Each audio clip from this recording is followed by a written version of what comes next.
동무들이 그려 찾아와서 이런 제목으로 힘든 얘기입니다.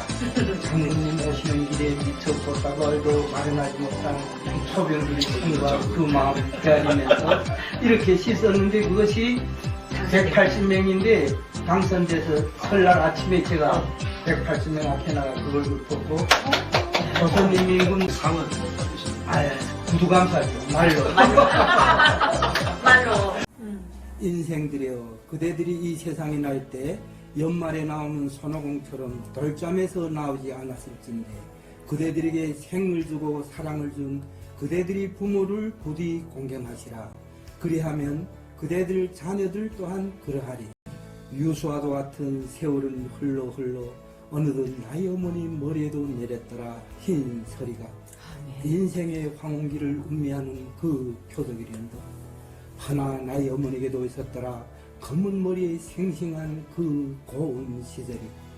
꽃망울진 소녀 시절도 있었고 무총각들 애간장 태우던 활짝 핀 그 처녀 시절도 있었으리.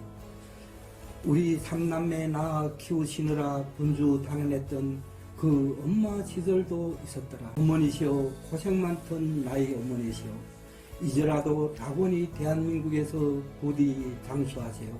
하나된 내 나라의 통일을 바라시며 하나된 내 민족의 부흥을 바라시며 북에 두고 온 며느리와 두 손자를 기다리시며 오래오래 부디 장수하세요.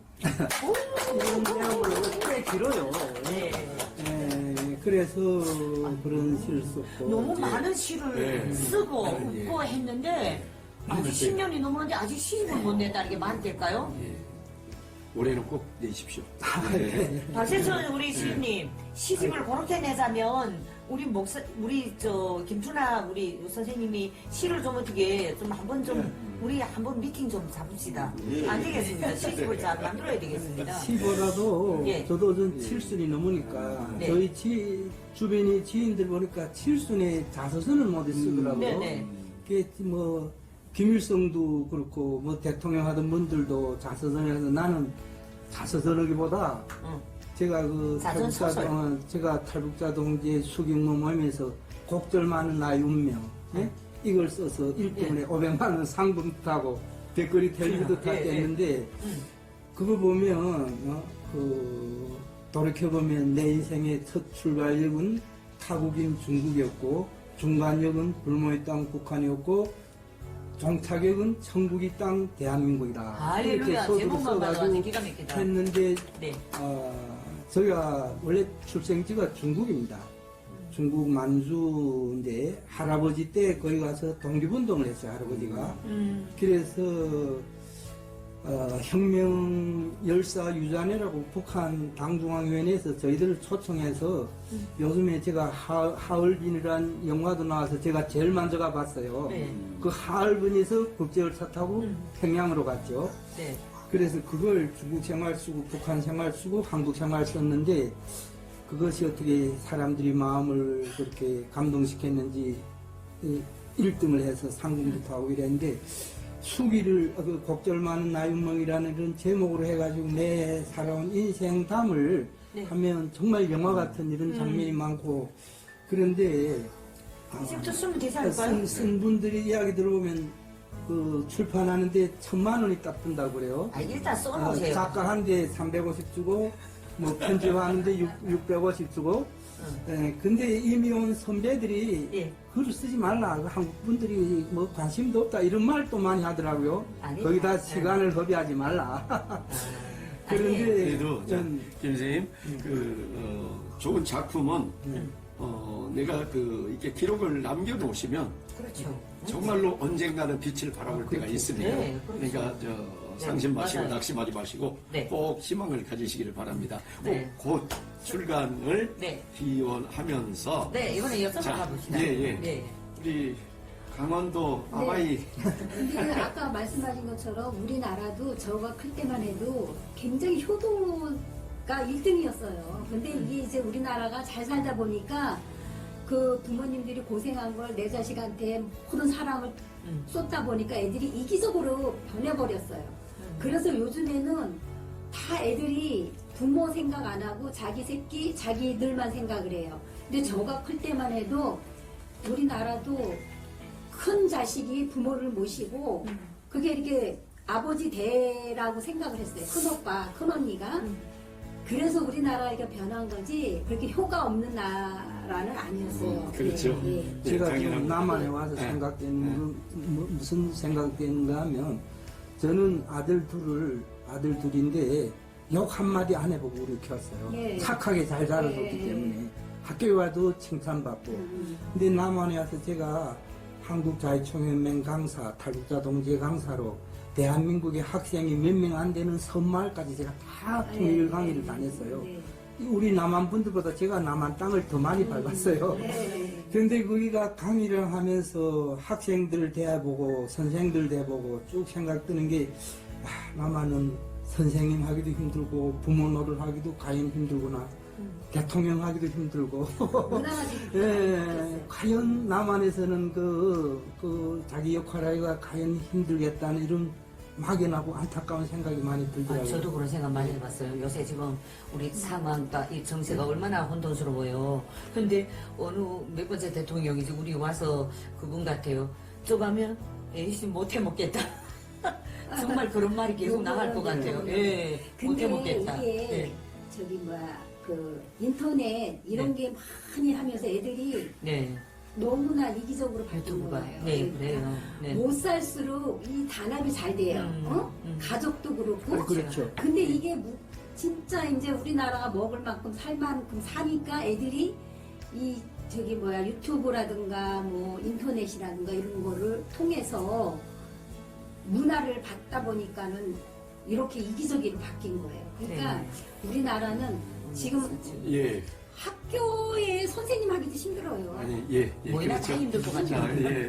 왜냐하면은, 이게 아까 우리 선영 선생님 말씀하신 대로 맞습니다. 이제 우리가 북한도 자유시장주의 개념에 들어가면 그게 맞아요. 달라집니다. 아직 그 단계가 안 왔기 때문에 지금, 우리가 뭉쳐있고 마치 우리도 어렸을 때는 얼마나 오손도손 가난했어도 형제들이 고구마도 나눠 먹고 떡도 나눠 먹고 먼저 있으면 어른들 가서 먼저 공경하고 다 이렇게 살았거든요. 근데 지금 아까 말씀하신 대로 이제 자유주의고 내가 실제로 노력해서 벌고 살아가야 한 시장주의를 개념 그런 이념 사상으로 노력을 하다 보니 여기는 불철주의가 더 노력해야 되고 또 그렇게 하지 않으면 경쟁사회에서 지니까 그러다 보니까 옆을 못 보는 거예요. 앞만 보고 가야 돼요. 그러다 보니까 좀 느끼는 거 그렇지만 우리 김 선생님이 생각하신 대로 전부 그런 건 아니에요. 너무 찜하신 분들이 얼마나 많은지 몰라요. 그리고 네. 오늘 같은 설날에 저희 집에서 떡 한 가지 하고 반찬 한 8가지 하는데 밥에 차린 거는 한 10가지 반찬에 떡도 몇 가지 먹습니다. 친척 간에 네. 가까이 있는 친척 간에 또 이웃 간에 서로 다 반찬 떡 그릇 가지고 나누니까. 근데 남한에 와서 저는 한 20년 살면서 옆에 집에서 언제 떡 한번 가져본 적이 없더라고요. 그래서 우리가 그래서 떡 정과 많이 위리 있는 남한이 많이 북한보다 멀어지구나. 저도 그렇고. 아파트 사십니까? 네, 그래서 문화가 그래요. 아파트 문화가. 우리 잠시 조금 또 이따가 질문 드리기로 하고 네. 우리 선영 선생님 노래 찔레꽃? 한번 찔레꽃 한번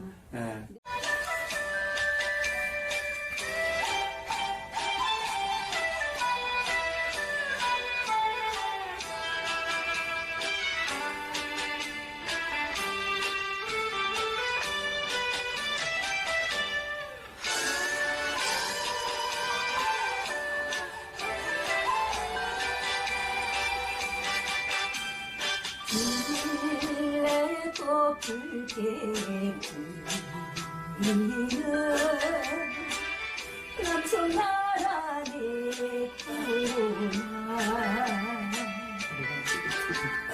언덕 위에 초가 산타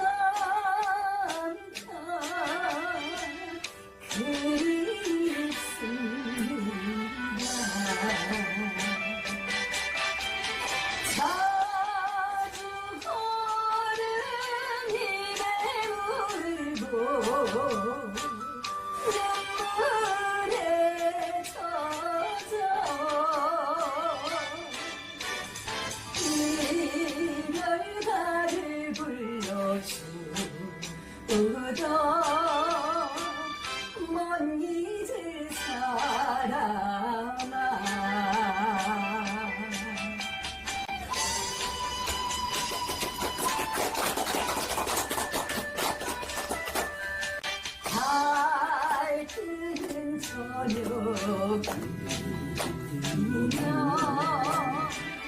노래하는 새똥 저리 백석 북서리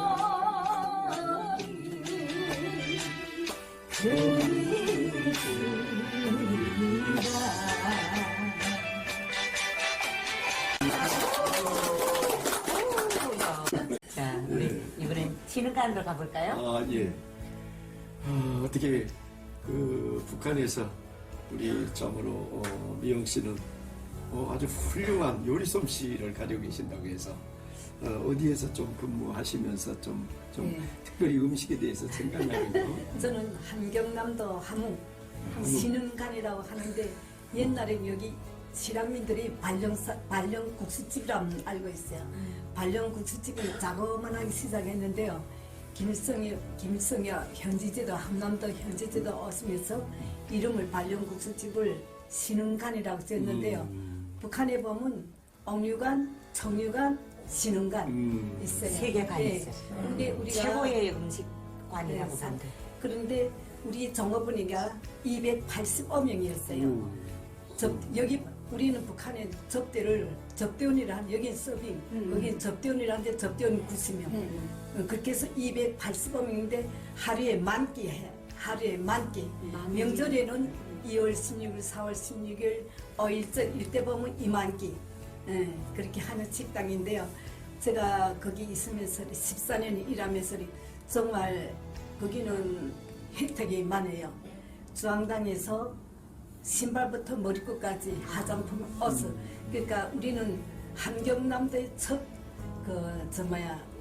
오는 손님들 거기 코스 그런 기라고 해서 그 대봉사 부분에서 옷, 화장품, 농땅, 신발까지 공급하면서 하는 식당인데요.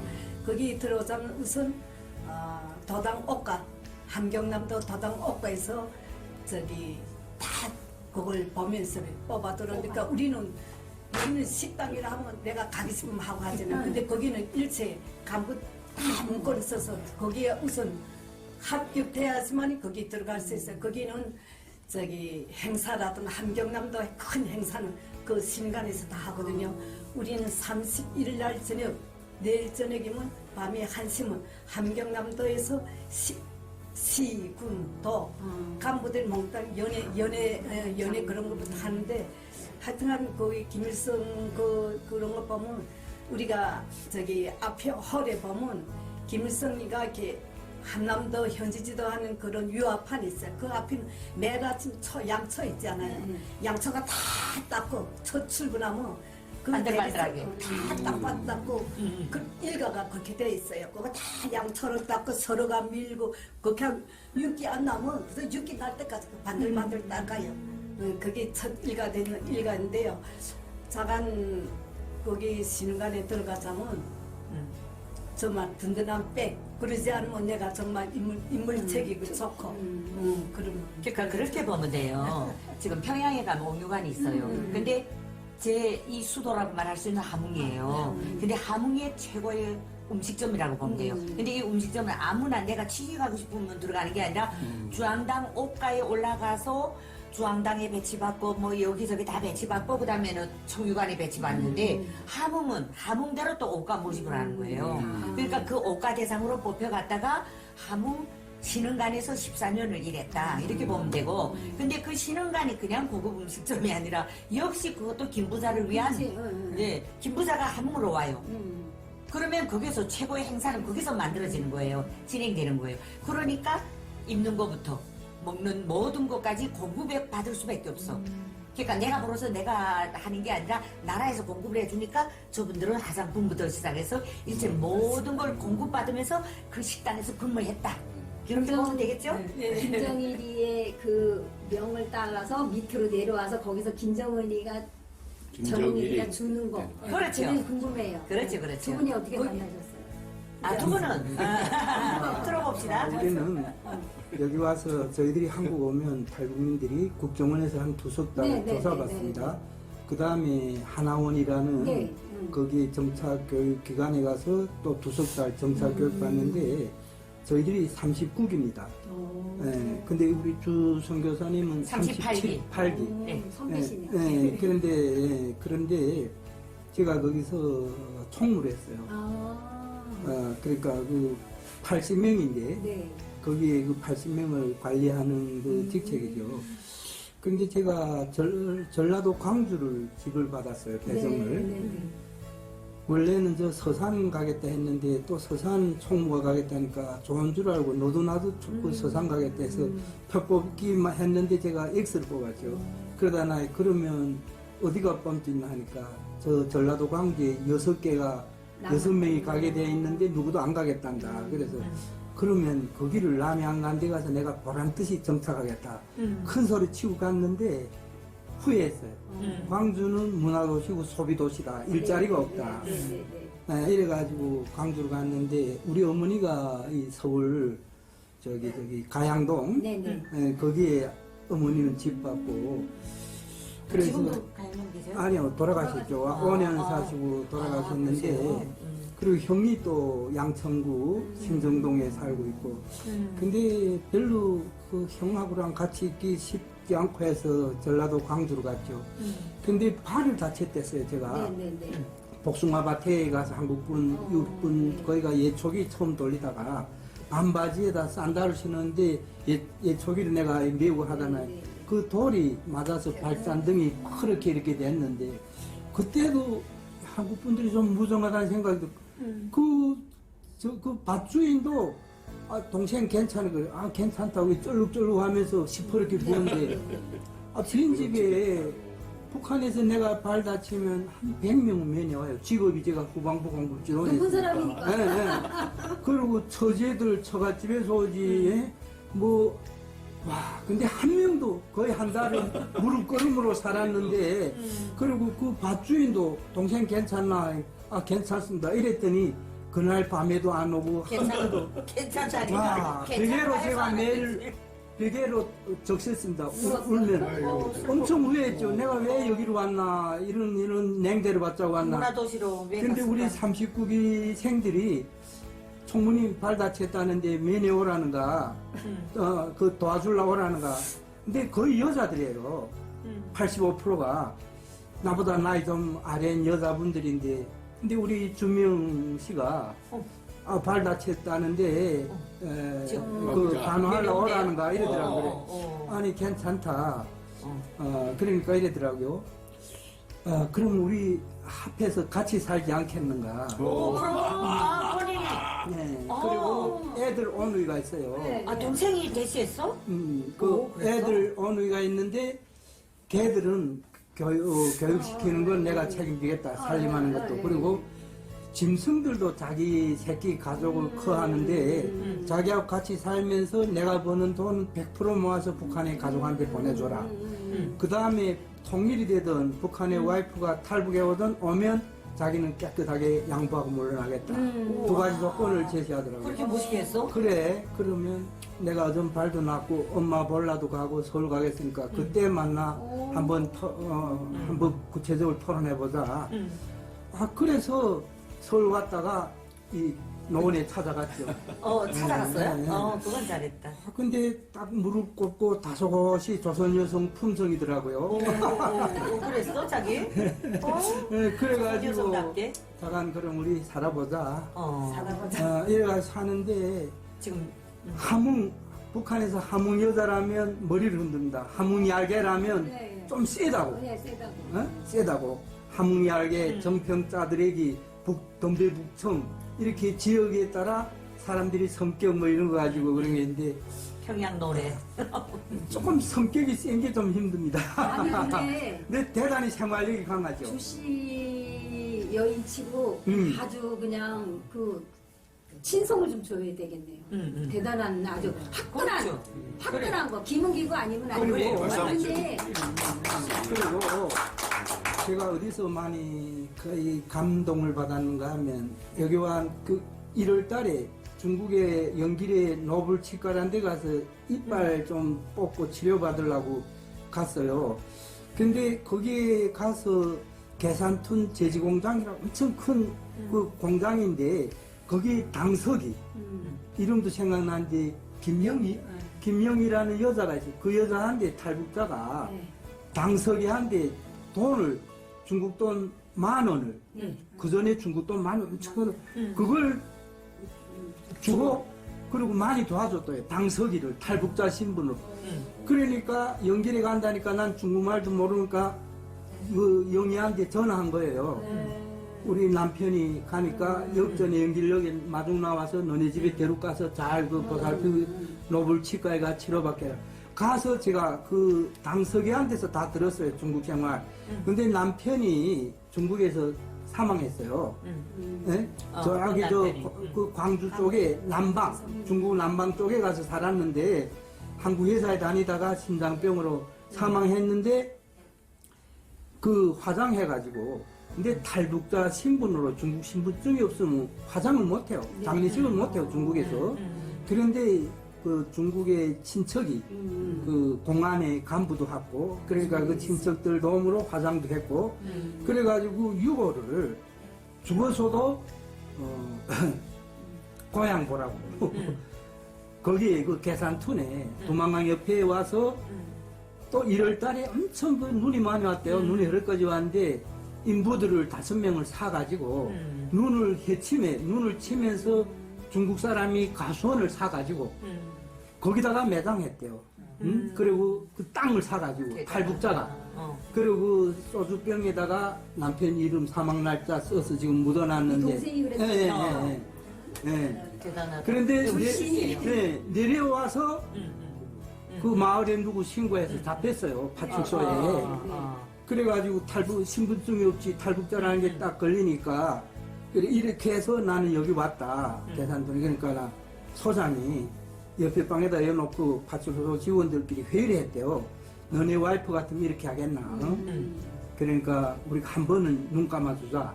그래가지고 파출소장이 나와서 빨리 사라져라 여기서 다시 잡히면 우리 책임 못 진다. 그 애들이 오누이가 지금 그 중국 광주 남방에 있으니까 그래가지고 용서를 받고 그분들도 정말 할렐루야. 괜찮죠. 우리 주시 부인 요새 옥시 부인이 뜨는데 주시 부인의 미담 여기까지 합시다. 자, 네. 여기까지 네. 일부 마치고 네. 잠시 차 한 잔 드셨다가 여러분 지금까지 우리 남과 북의 설명절에 어떤 음식을 먹고 어떤 문화 행사를 하는가 하는 이야기를 우리 함께 나눠봤습니다. 목사님 어떻게 생각하십니까? 이야기를 들으면? 예, 듣고 보니 네. 서로 장점도 있고 단점도 있는데 그렇죠. 네. 같은 한 나라 속에서 이렇게 좀 다를 수가 있는가? 네. 아직도 우리는 그렇게 예. 사상적으로 뭔가 마음 느낌이 네. 참 이럴 수 있을까 하나 되기가 어렵지만 통일을 위해서 더 기도하고 노력해야 되겠다라고 하는 그렇죠. 느낌을 받았습니다. 네. 정말 우리 남한에 와서 이제 저희들도 이제 10년 넘게 살다 보니까 야 정말 이 땅은 자유롭잖아요. 북한은 노래를 불러도 음식을 먹어도 몽땅 김부자를 위한 충성의 노래를 불러야 되지만 우리는 이제 우리 주선영 언니의 찌릿꽃을 들으면서도 생각했지만 자유롭잖아요. 그래서 이 자유가 얼마나 소중한지. 예, 여러분 지금까지 GJ 복음통일 방송 응원해 주시기를 또 기도해 주시기를 바라겠습니다. 네. 새해 인사 다시 한번 마지막으로 할까요? 네, 새해 복 많이 받으십시오. 새해 복 많이 받으세요.